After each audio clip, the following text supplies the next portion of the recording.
अरे पाँच पेड़ बगिया लगायो मोरे पापा, ओहू में बैठ रखवार।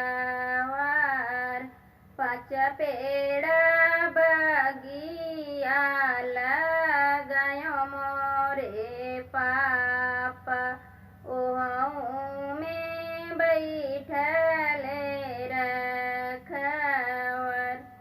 घर में से निकलिनी बेटी कवाना देई, घपसली बगिया में जाए। घर में से निकलिनी बेटी कवाना देई, घपसली बगिया में जाए।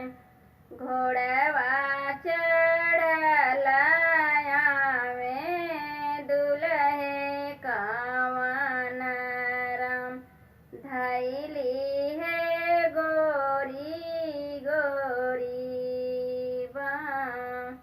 छोड़ू छोड़ू मोरे स्वामी हमरी गोरी बहिया, बहिया पसुकुआर।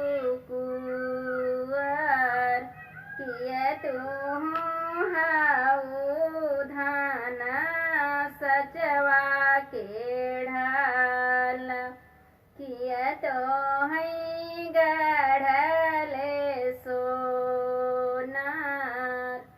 नहीं हम हई स्वामी सचवा कढ़ालर, नहीं हम गढ़ले सोनार।